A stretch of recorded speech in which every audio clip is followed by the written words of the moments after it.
এটা নিয়ে কি সাজেকের মতন জায়গা বা বান্দরবন সুংসাং পাড়ায় কি এই বাইকটা নিয়ে যাওয়া সম্ভব? আচ্ছা, সুংসাং পাড়ায় প্রায় বাইকার ভাইরা পড়ে যান। এই ভাইরাল জায়গাটি বান্দরবনের যে সুংসাং পাড়া আছে, প্রায় বাইকার ভাই এই জায়গাটি দিয়ে এই জায়গাটি গিয়ে কিন্তু পড়ে যান। কিন্তু আমি বুঝতে পারি না মানে কেন পড়ে যান ওনারা। আচ্ছা, তার আগে আপনারা আরেকটি কথা বলেন যে আমার স্ক্রিনের পাশে এখন যে মোটরসাইকেলের ছবিটা দেওয়া আছে, এটা নিয়ে কি সাজেকের মতন জায়গা বা বান্দরবনের মতন জায়গা কি যাওয়া সম্ভব? আচ্ছা, এই বাইকটা নিয়ে যদি আমি সাজেকের মতন জায়গায় যদি ঢাকা থেকে যদি যেতে পারি, তাহলে কি বান্দরবন এই সুনসান পাড়ায় কি এই বাইকটা নিয়ে যাওয়া সম্ভব? আচ্ছা, বাদ দেন 2016 সালে এই বাইকের কথা, সেটা আবার নাই বললাম।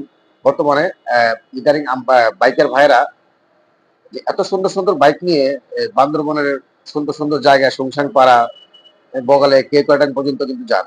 কিন্তু প্রায় সময় দেখা যায় তিন্দু এবং সুনসান পাড়া যেয়ে কিন্তু বাইকের ভাইরা স্টেজ করে পরে কিন্তু একটা দুর্ঘটনার সম্পর্কে হল। কিন্তু আমার কাছে একটা মানে কেমন যেন লাগে যে উনারা কি এটা ইচ্ছাকৃত ভাবে করে নাকি আসলে পড়ে যায়।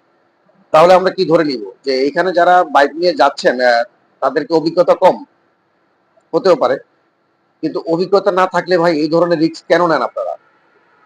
আমার মনে হয় যারা অভিজ্ঞতা সম্পন্ন লোক পাহাড়ে যারা রাইড শেয়ার করে থাকেন, যারা ভ্রমণ প্রেমিক মানুষ, তারা বান্দরবন যে অনেক ঘুরেছেন, অভিজ্ঞতা আছে, তাদের সাথে যদি আপনারা এই ট্রাভেল গুলো করেন তাহলে আপনাদের কিন্তু অনেক ঝুঁকি কমে যায়।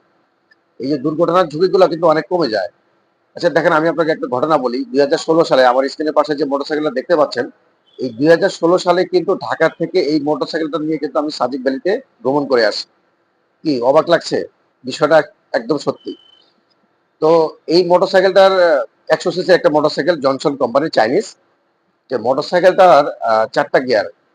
দুঃখের বিষয় হচ্ছে আবার হাসিরও যে মোটরসাইকেলের 4টা গিয়ার থাকা সত্ত্বেও কিন্তু আমার 4টা গিয়ারে কাজ করে না। যেরকম 2 নম্বর গিয়ারটা ভাঙা ছিল, কাজ করে না। 1 নাম্বার, 3 নাম্বার, 4 নাম্বার। আচ্ছা, এইবার আপনারা বলেন যে এই ধরনের একটা বাইক নিয়ে যদি ঢাকা থেকে যদি আমি সাজেক পর্যন্ত পৌঁছাইতে পারি, তাহলে আপনাদের যে এত সুন্দর সুন্দর খুব নামি দামি ব্র্যান্ডের বাইক, এটা নিয়ে আপনারা সুনসান পাড়ায় কেন পড়ে যান?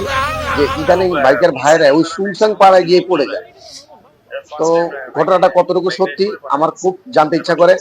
কারণ সুনসান পাড়া এখন পর্যন্ত আমার যাওয়ার সৌভাগ্য হয় নাই। আমি গত কোরবানির ঈদে কিন্তু আমি এই আপনার রেমাকি পর্যন্ত ঘুরে আসছি, কিন্তু সুনসান পাড়া যাওয়া হয় না। তবে নেক্সট টাইম এই দৃশ্য দেখার জন্য আমি কিন্তু সুনসান পাড়ার প্রস্তুতি নিচ্ছি। দেখবো এখানে যে বাইকের ভাইরা কিভাবে পড়ে যায়। তবে ইচ্ছা আছে যে বাইক নিয়ে যাওয়ার। তবে বাইক নিয়ে যে আমি দেখাবো আপনাদেরকে যে আসলে কি মানুষ পড়ে যায় নাকি এখানে অভিজ্ঞতা সম্পন্নের অভাব আছে। অভিজ্ঞতা যদি অভাব থাকে তাহলে আমি বলবো আপনারা এত বড় ঝুঁকি নিয়েন না। যারা অভিজ্ঞতাওয়ালা মানুষ আছেন তাদের সাথে আপনারা ভ্রমণ করুন এবং নিরাপদে থাকুন।